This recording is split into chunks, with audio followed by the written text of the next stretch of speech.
All right, ladies and gentlemen, I'm the Panda Photographer. You know me as KK Alexander Bailey. As an independent journalist, photographer, filmmaker, just doing this for many years. We had discussed yesterday about collabing or networking among our industry. But within our industry, we have problems of communications. People think you don't know any better, or people think you don't have any experience at all. So take everything what you hear and what you see maybe with a grain of salt. Subscribe, like, and share, because what I'm sharing with you as a photographer living in New York, back in New York now, I have traveled around the country, and the difference is in New York City, there's a lot of people that want free work or try to make false promises they can't keep. So when someone comes up to you as a photographer, if you're a photographer, beginner, professional, or intermediately, you may do this off and on as a side income. You have to insert and let people know that, hi, my name is etc. etc. I've been doing this for quite some time now. You know, when people walk up to you and hand you a business card and likes to say, hey man, I do media and stuff, so if you need any help with your portfolio, I can push it for you. It's an insult. It's an insult because they haven't even seen your work yet, and they're making that kind of statement. It goes to show you that they haven't learned, and they're not very professional. And you need to keep your work to yourself. All your work, what you do in your camera, your SD card that you save the data to, that's your work. That's no one else's work. Don't ever share your work with anyone. I don't care if it's a collaboration. Keep your raw files to yourself. And make sure you know what you record. Document it. Have a second camera. But keep this in mind. The industry is tainted with people that want free work all the time. People want you to work for vouchers of restaurant receipts or like discounts. Like, no. Don't ever provide a client with a discount either. If a client has a problem with your pricing, ask them, then why are we even talking? Because you went to my website, you love my work, then what is the problem? My pricing is not the problem. The problem is you. You feel like I don't deserve this pricing. But in reality, I do deserve this pricing. Because all the work that we have to put into it, software, time, sitting at the computer for hours, days, minutes, just to add photos. But when people ask the one important question, how many portrait or candid shots or headshots you're supposed to get, and how much is the standard charge?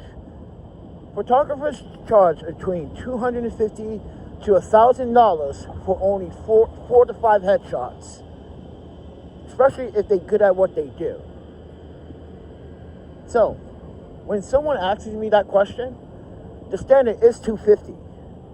Not only are you wasting their time, transportation, course, software, editing, delivery, securing your photos, just in case in the future you lose it, just in case you may have a fire, someone may have stolen or dented your SD cards, or you may have lost your laptop. And all that stuff is on there, and now you want to try to retrieve it. That's why you pay the big bucks. This is why you pay for quality control. You pay for professionalism. You pay for data storage. Just in case you're a photographer, and we all keep all the, mind you, as a photographer, you should never delete your masterpieces. Always keep the ones that you love, and keep the backup somewhere else, because there will be times where you enter those photographs or those folders, and you may want to surprise your past clients with something special as, you know, a gratitude of being a very good client and a customer, and giving you more clients as a photographer. So always treat your clients with care. But in this industry in New York City now, it's kind of hard when people want you to work for free, and how are you supposed to pay your bills? How are you supposed to buy anything? And lately, we've been having that issue. But we also be having a lot more issues with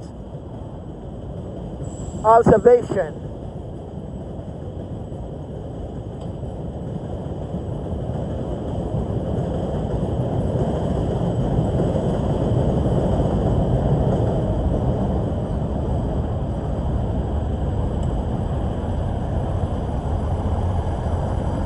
It seems like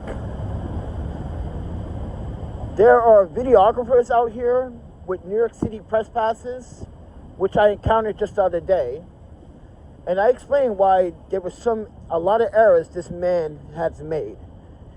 So I went through his Instagram, I nitpick and I critique. I really think, and I'm going to be honest with you, I really think what happened to me the other day with the young guy, mind you, he's younger, mind you,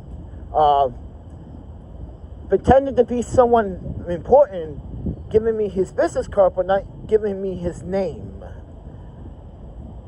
And I thought that was strike one of unprofessionalism. Strike two was, he said he could help me with my portfolio.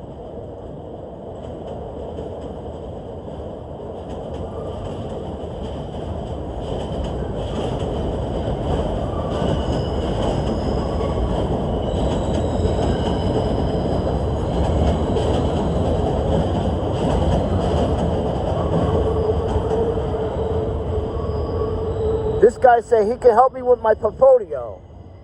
But I looked at your Instagram and your portfolio. I'm not impressed, to be honest with you. I'm not saying I'm better. I'm just not impressed. And you guys can go look for yourself and make your own judgment. I'm not asking you to make judgments for me. But I'm not impressed. You're sitting here saying you can help my portfolio, but my portfolio is very polished. I got quite the work that establish all criteria of video and photography, not just one particular, because we made some mistakes by explaining who this person was in the first video, because it seemed like a graffiti artist, and he is, sort of, because it seems like before he got into, I guess, politics, he was an artist. So, but to come up to someone in my stature and say you can help my portfolio when your portfolio and your Instagram needs a lot of work. I just don't see the probable reason why someone would insert themselves as if they have a media or agency. That's why I told him if I really want to reach out to the agency, I just go down to Manhattan and go to the agency. But normally agencies will reach out to me anyway because they already have my information. And if I was near let's say, a crime scene or a public event, and they happen to see that I'm there recording video and they like my footage, they will contact me and ask me if I want to distribute that footage and come down to the office and sign an intellectual property release so I can get paid. That's how that works. This is why I told that young man that you cannot help me, and there's no way you can help me with that. I know that for a fact, as a professional photographer and an independent journalist, that like, you're not the source, and you're trying to run for a 70 District 36. So I'm not knocking his game, and I'm not trying to say this, mind you, I'm not trying to say or discredit his credibility as a videographer, but I'm going to be honest, you need a lot of work. So for you to tell me that you can help me with my portfolio and give me your business card, I'm grateful and I'm gratitude. But to say that to me, it's just, and you never introduce yourself in your full name, just brings up red flags that you're not ready, in my opinion. And I always introduce myself to people. Full name, where I'm from, where I've been, what my status is, and share the Instagram. So, if anybody has any comments in this live stream about what I say about photography and videography, listen, I'm going through a lot of things where people, they see your work and they contact you. And then when they say, okay, make up an arrangement date so I can do some consultation with you. Because you got to do a consultation first before you make any agreement. The consultation may not be free either. So if you're a photographer,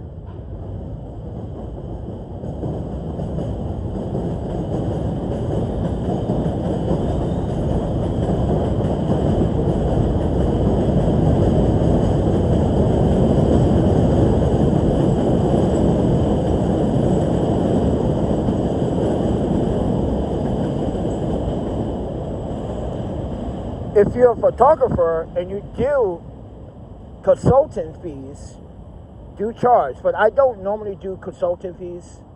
I normally just do the consultant when meeting up with the client or potential client so they can see all avenues, contracts, agreements, understanding what these photos are. Because most clients going to ask, oh, can I get the raw files? And I'm going to tell you no. Like, I am responsible for everything. If you accidentally give one of these files to another photographer, now I have a legal battle. And now I have to claim that this photographer just mimicked something I took a picture of, he just edited. No. Never give up your work. This is why you don't give up your work unless you want to critique. And when they do critique it, it's supposed to be public, where they demonstrate what you can do better. Some photographers do that on YouTube, but I don't. But I do have to say that in this industry today, people just want free work, and they don't want to pay us photographers and videographers. Instead, they want to offer us food vouchers or like to a restaurant, fancy restaurant, like that's going to pay bills. That's not going to pay bills. They may feed me for a one-time meal, but is it going to pay my bills? No. So I want to let you guys know, and you photographers and videographers out there, don't let people and the public take advantage of you and tell you that your prices are very expensive. Like I said, you want to set up 5 photographs, headshots? I charge a good price of $300 as my start. You want some professional model studio shots? That's going to cost you, because now you're talking about taking up my time and my hour, maybe my 2 hours. I'm charging by the hour. I'm charging by the service. I'm charging based on the editing process, because you're not asking for professional retouch skills. You're asking me for standard and basic retouch skills. There's a difference. So with that said, everyone, I want people to understand that I'm setting new boundaries this summer when it comes down to this photography and videography work. If people don't want to respect my work, they do respect it, because when they do respect it, they are contacting you to collab or work, but they don't want to pay. And then sometimes you get a person that may insult you by saying, when you reject their offer, no, I don't want to do that because I need to get paid. I'm sorry, but I don't want this kind of work. I don't want to work with collabs, so you can be famous. This is what happens a few days ago. Well, not a few days ago, about a week ago, with a wannabe rapper that said he could help my portfolio become better. I've already worked with musicians and celebrities before. I don't need your help with that. And see how, and mind you, that's called intimidation. They like to put intimidation and fear as if you're going to lose them, as if they're going to be your best client. That's not how it works. Your best clients don't argue about your prices. Your best clients never argue about where you shoot or what you're shooting with. Your best clients make sure that you go eat and have a meal if you are hired for half a day. Your best clients make sure they take care of their photographers because they want good results. So that's when you know you have good clients. When your clients take care of you as a photographer and make sure you got everything that you need. And always, and mind you, a client will always say, hey, there's anything else you want to do photographs of? If you're a photographer and you got a curious idea, to do some strobes or TTL or high-speed sync photography, do it, because it may please the client.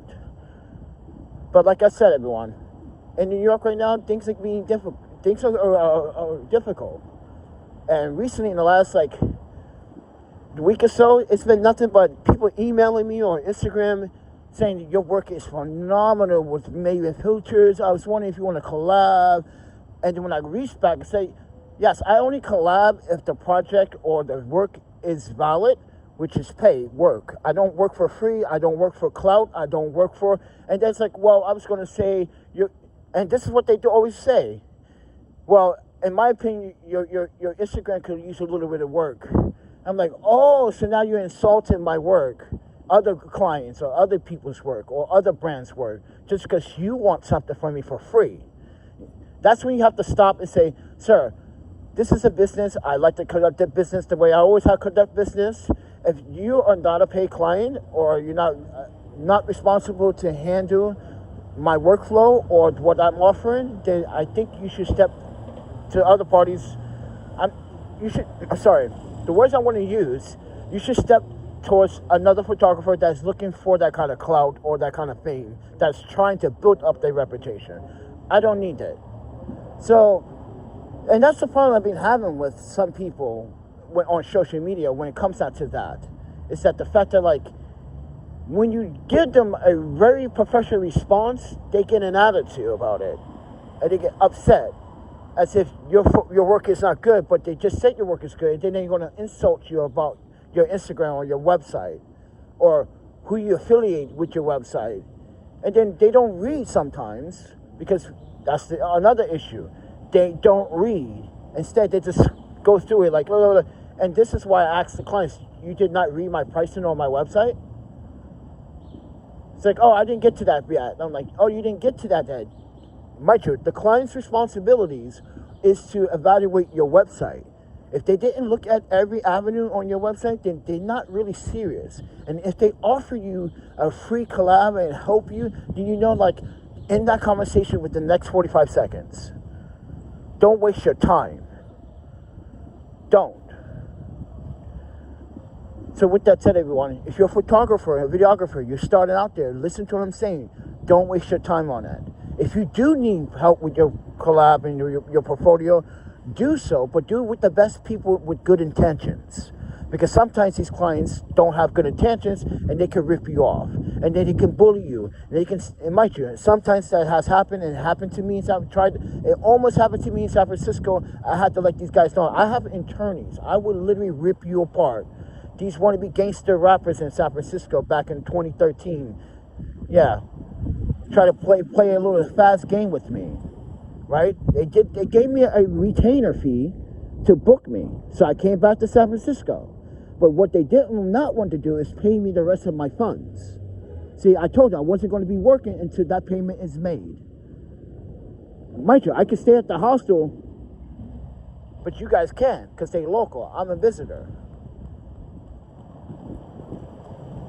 And yeah, so protect yourself. Know your rights as a photographer and videographer. And know how to stand up for your rights. If you know something's going to go fishy with this ordeal, especially with musicians, please have a second person or third person viewing and assessing this transaction so you have witnesses. Take out your phone and record audio if you must. But do it in discretion of your state, because some states don't require you to record people without consent. I live in New York City, in the state of New York, so if this is a one consent state, I can do that. But some states like California, you need permission. So keep that in mind. Always bring a third party or someone that can view and assess your transactions with people, because sometimes people try to get clever. But other than that, ladies and gentlemen, I hope this is a very important evaluation of photography, because like I said, I've been doing this for many years, and now I'm trying to rebuild that photography legacy back up, because on this channel we went through a lot of things like homelessness, financials, legal issues, and now I'm trying to destroy. People try to destroy that reputation here. I'm not going to allow it. And now that I got the back end of a lot of brands, because last night I got emails from some brands apologizing that they've been quiet and absent because they also received emails of harassment about me. And this is why they're keeping a distance. So now they were informed by another brand that we should file legal suits against people that actually want to commit defamation of character. So I'm going to be doing that. I'm not going to be holding back. I'm not going to be not saying I don't want to be nice. I gave people the time to go away and fix their own problems and worry about their own problems, because I'm just a guy going to do a lot of other things. I'm human. I bleed, I cry, I lose, I win, I starve, I eat. I do the exact same things as you do. I'm no different. So with that said, everyone, enjoy the rest of your Sunday. I got to go to the store. I got to get my laptop. I got to get a lot of stuff done. Because, mind you, I am looking for a city job. I already applied to New York City traffic and other city jobs, but I really don't want to work for the city, because right now the city doesn't very pay well. The affordability to live here, it's nonsense. So all your support means a lot. Your subscriptions, your time. If you want to join my Patreon, that's up to you. Or memberships here, because there are videos that I can't show to public. YouTube would definitely block it or strike me. But if you want to, mind you, this is an adult network, so therefore, if you want to see videos, there is a membership here on YouTube. But there is a PayPal, Cash App, if you guys want to support financially. With that said, everyone, thanks for watching. Take care. Oh, wait, before we go, let's read some of these comments. Wes Ed's Bike says, wait, can't see the text, it's so white. I've seen Brian 636 right there in the motorcycle videos in Chicago. Okay, with that said, talk to you guys later.